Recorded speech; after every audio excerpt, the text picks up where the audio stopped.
If I've learnt anything in my life, is to never be absolute. Meaning it's so much, it's just, you've got to do this, this will heal you. But it's like one writer said, all diseases in the mind. Well, it's not.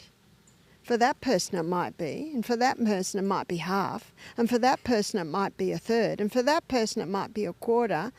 And that's why I say everyone should be their own doctor.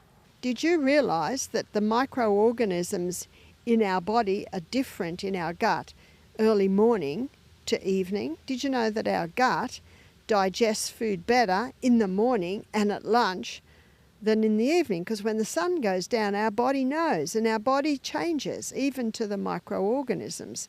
So it's looking at the time that you're eating, looking at when you're eating, looking at how much you're eating. So I advocate eating most of our food at breakfast and at lunch, and if you eat at night, keep it light. If you eat a decent breakfast and a decent lunch, you don't feel like much at night. To do with the tides, it's to do with the moon, it's to do with the circadian rhythm that what God put in our bodies, the rhythm that he put in our bodies. And I remember when I did my nutrition course, one question was on rhythm.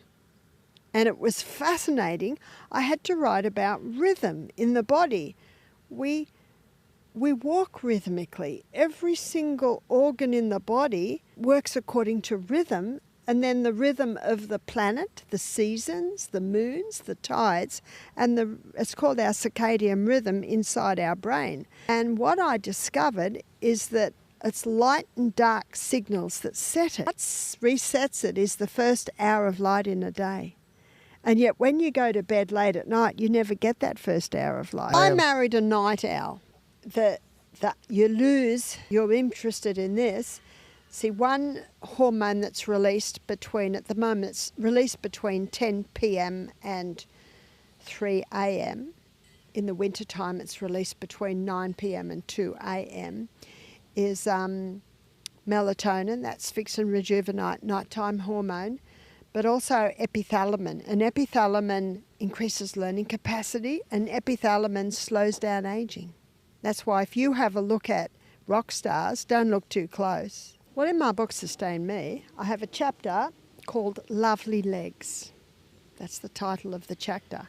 Now, varicose veins have an inherited factor, so, obviously there are none in my family. I'm 70 and there's not a mark on my legs. Now, yes, that's a bit inherited.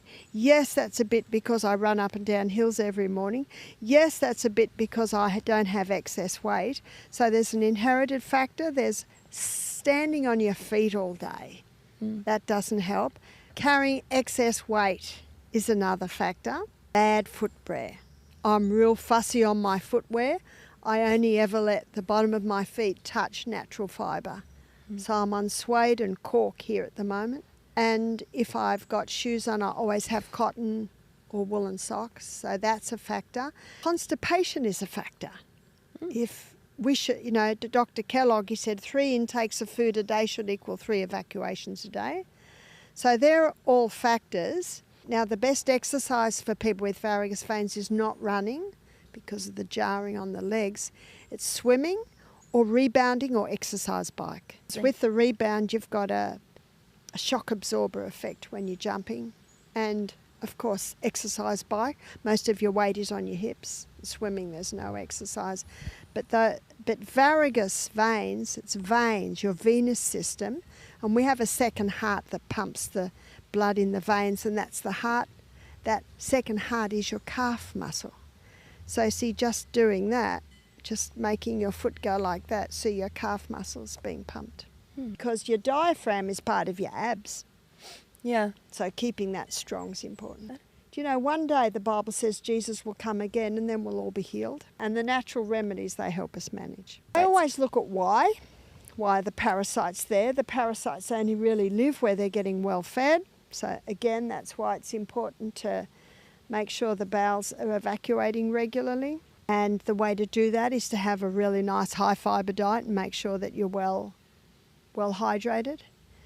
There are herbs for the parasites and for worms, and that is wormwood and black walnut and oregano essential oil.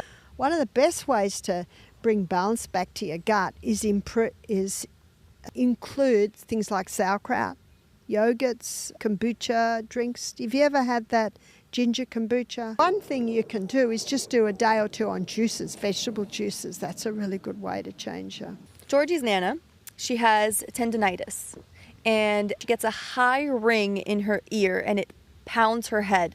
She has large pulses in her ear, and her head pounds even when her blood pressure is not high. And it happens more frequently now, sometimes 2 times a week. Well, what I would look at if I was this lady, I would write down when it happens and then write down what she's been doing, how much she's been drinking, is she having any coffee, what was her last meal. She's got to find out what's triggering it. What she can do is she can breathe very, very deeply through her nose. I call it God's LSD, long, slow, deep breaths. Do you feel like you're tingling in your forehead? LSD, long, slow, deep. Long, slow, deep, because our abdominal muscles were designed to aid in the breathing process. So you do 5 seconds in, hold for 3, 5 seconds out. You do that 10 times and that should ease it.